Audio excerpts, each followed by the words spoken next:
very much for very passionate appeal, Sadiq. But can I tell you that in this parliament, if you get 6 parliamentarians coming to your meeting, it is not unsuccessful. It is a very successful meeting. So let me congratulate Liaquat, Mazrook, and who have worked very hard to bring in the parliamentarian. Means I can fill this room with 100 people. But if there are only 1 or 2 MPs, that is a very successful meeting. So can I tell you that your voice is being heard, but you and I have to work harder to approach our MPs, approach our lords, approach our local councillor, approach our community. Can I have a little announcement for everybody? And I hope you will be able to turn up on Monday as well, because once you start coming to this parliament, meeting your MPs, meeting other parliamentarians, meeting other people, then you can raise your voice. You can make friendship with them, you can invite them. As I said, I know most of the parliamentarians because I have been coming here for past 33 years now. And the first time I came here was a gentleman, and I hope George will join me on 16th to remember him, was a Tony Benn, who we will be celebrating his life on Monday in Wilson Room to talk about his life, who died last year on 14th of March. And I want to invite you all to come to that meeting, and I hope 6 parliamentarians will be there. And I will say that it is the most successful meeting if 6 parliamentarians turn up. But I hope you all will come and speak to those parliamentarians about your issues, about Hazara community's issues, and that is how you build the campaign. Palestinian meeting, whenever it is held, and it was held last week in Wilson Room, and I came there by Kabul and back, and there were at least 20 parliamentarians, including 3 ministers. And do you know who were the ministers? Trish Morris, who represent Middle East, and I know the minister usually, and George know more than me, don't turn up to the controversial issues, whether it is Kashmir or Palestine, but they turn up. And Sayyida Warsi was there, who resigned on Gaza issue from a governmental ministerial position. So yes, when you built up your campaign, I know 1 person kidnapped is bad enough. If 30 people are kidnapped, that means 30 families are affected. And when 15 people are killed in Quetta, or 30 people are killed in Quetta because of their Hazara community representation or their religious or caste, then it is too much. But let's work together to raise our profile and our issue in front of the European and other communities, right to United Nations. Liaquat is doing a lot of hard work, support you. And I think it is a great to have a representative from Afghanistan embassy here sitting with us. I hope you will all join me next week as well on it. And with that, can I invite a gentleman, a person who has always stood for vulnerable people in the world, whether it is Palestine, whether it is Iraq, whether it is Kashmir, whether it is Cuba, whether it is Venezuela. George Galloway, Member of Parliament. And the Secretary of a second Member of Parliament. So in this very young man, you are talking to 2 MPs. So don't be disheartened. Because Mushtaq and I have attended many smaller meetings than this, and especially when it comes to members of parliament. And sometimes you have bad luck. As far as I know, the House is no longer sitting this evening. We're in the middle, actually, of the longest general election campaign in history, and frankly, the House closes down right after Prime Minister's questions on a Wednesday nowadays. There's no business, and everyone heads back to their constituencies looking for votes. I don't have to worry about that sort of thing. MashaAllah. So I'm honored to be here with you, and I wanted to gently and with all affection and respect, challenge 1 or 2 of the things our brother from Milton Keynes has just said. He said we were the champions of democracy here. In fact, we are the champions of hypocrisy here. This is the scene of many crimes in this building. And I hope you enjoy it because you helped to pay for it over centuries. This is the scene of many crimes against the peoples of the world. From this building, small building, in the capital of a small country, fully one third of the entire population of the earth was once ruled. And fully 25% of the earth territory was once governed. And we didn't do it because we loved you. We did it because we wanted to steal from you. That's what imperialism is. It's going to other people's countries and stealing their things. We may have preferred a religious minority or two, but not for long. Britain ruled the entire subcontinent of India with 60,000 people. And its population was then 500 million. That's quite a feat. 60,000 people ruling and looting 500 million people.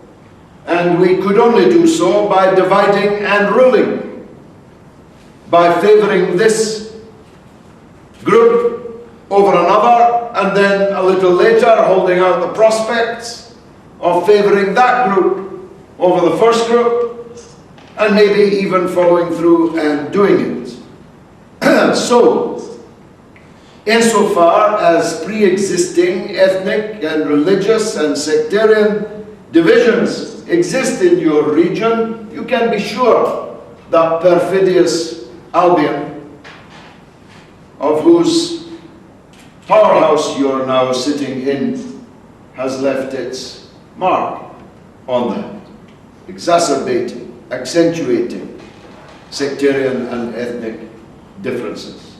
That's what the British Empire did for centuries. And the two MPs represented in the form of Seb, Mr. Corbyn and Mr. MacDonald and I are amongst the very few in this Parliament who will speak this way, because we are not afraid. We have nothing that they can take away from us, and we want nothing from them. We don't want ministerial office. You are adumbrating all these people who are going to be ministers after the 7th of May. Let me confidently tell you, I will not be a minister after the 7th of May, unless Ed Miliband is in want of a majority of one, and I'm that one. Then I'll take the Foreign Secretaryship in exchange for my vote on important issues. But they won't make me the Foreign Secretary because I know them too well, and I have opposed them all of my life. I have the honor to be of Irish background, and we were the first colony of perfidious Albion. And we were divided and ruled, and settlers were placed amongst us so that they could act as an advance guard for the colonial power, England and Scotland. Some may say, some may question, why are you having this meeting here in Britain? What does this have to do with us? And here I must apologize to His Excellency, the representative of the Afghan embassy, because I'm going to say some things he will not like, but he will, I know that I must say what I believe, not what finds favor. We're having this meeting here for two reasons. First of all, and Mushtaq was a part of this, in this building, I and Mr. Corbyn and Mr. MacDonald warned throughout the 1980s that the policy being followed by the imperial powers in Afghanistan was pregnant with absolute disaster. You see, again, with respect to my friend from Milton Keynes, there was a period in Afghanistan when good things were happening, when schools were being built, when girls were going to schools, when girls were going to universities, when girls could move around freely, when land reform and other reforms to the feudal autocracy in Afghanistan was being challenged, and the British government did everything it could to destroy it. And in so doing, they joined forces with the very revanchist, sectarian, fanatic, extremist criminals that have kidnapped these poor Hazaras over these last weeks. There was no fanatic that Mrs. Thatcher and Ronald Reagan were not ready to stuff with money and weapons and diplomatic and media support. Mrs. Thatcher paraded them on the platform of the Conservative Party conference, calling them freedom fighters, Bin Laden, and the other Al-Qaeda elements, and of course those forces from which the Taliban themselves emerged. Ronald Reagan did the same. Catch Rambo 5, the Hollywood movie, is dedicated to what they call, watch to the end. You'll see in the titles, this film is dedicated to the freedom fighters of Afghanistan, by which they meant those who became the Taliban and Al-Qaeda. I was one of the very few who stood alone with few others, and I had the honor, it's an honor for me, on the eve of the fall of Kabul, to the murderous rabble who took power. I told Mrs. Thatcher to her face, and I'll quote myself if you'll forgive me, quote, "You have opened the gates to the barbarians, and a long dark night will now descend upon the people of Afghanistan." I never said a truer word than those words. And that's what happened. And so that's the first reason why we should be having this meeting here. The second reason is this. The current regime in Kabul, which my friend from Milton Keynes implicitly denounced for their failures, is only in power because of us. It was appointed at the point of British and American bayonets and rockets and bombs, and has been the recipient of hundreds of billions of dollars of taxpayers' money from here and from the United States and elsewhere in the world, in Europe, in Japan, and elsewhere. And no attempt has been made to secure fair and legally just guarantees from the regime that we put in power. Far from it. That regime stole a very substantial part of the money that the taxpayers gave to Afghanistan. So you are right, brother, to say, where is the British government which put these people in power, stuffed them with money and weapons when it comes to atrocities like the one you're gathered here this evening to discuss? It is, of course, a part of a wider picture. The rise and rise of Takfiri, Wahhabist, fanatic forms of Islam has also been helped both proactively and negatively by Western powers. Shame! It's a fact. Iraq is a disaster because Britain and America invaded and occupied it.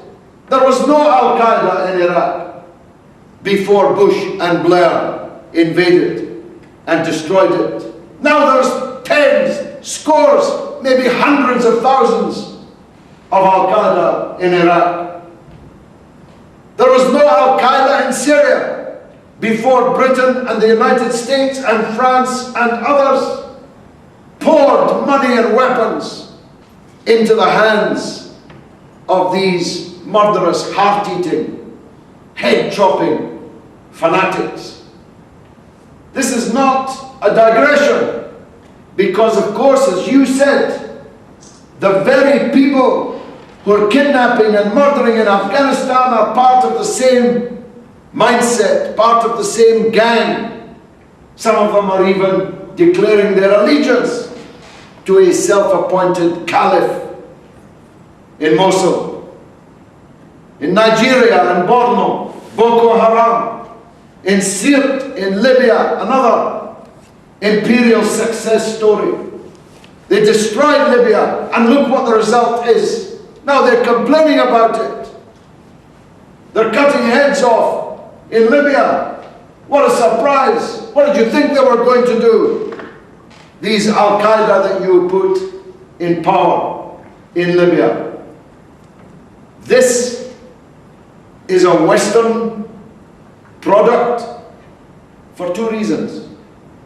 First of all, the injustice being visited upon the Islamic world by the imperial powers and their illegitimate child Israel is fueling recruitment to young men and young women, for that matter, to this cause, to this banner. You don't have to believe me, believe them. They tell you on their videos, their martyrdom videos.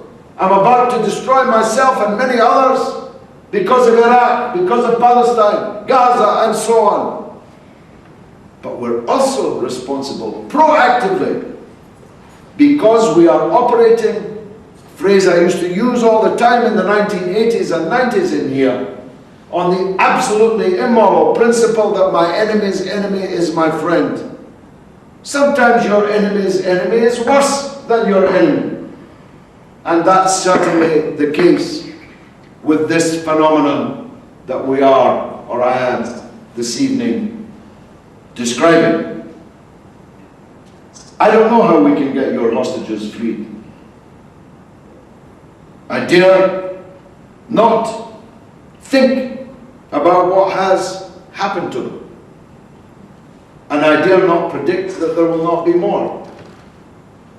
Because, of course, there is every prospect, forgive me again, Your Excellency, that when the foreign soldiers upon whom the regime in Kabul rests depart, that these revanchists will be back in power again.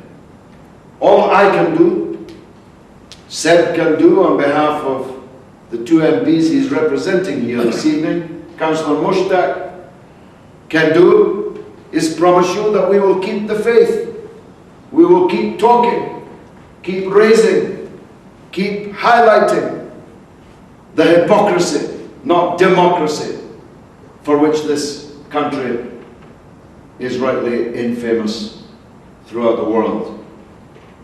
I want to spend just 2 minutes more on the issue of Pakistan. 2 weeks ago, I attended a demonstration, not much bigger than this meeting, in the centre of Bradford. There are not many Shiites in Bradford. Many people told me, don't go, you'll lose votes. I told them, and I told the gathering, I cannot be silent whilst sectarian murder is taking place.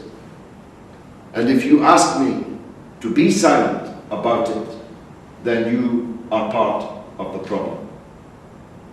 We have to tackle this takfiri mentality that wants to and indeed glories in Muslims murdering other Muslims because they pray like this rather than praying like this.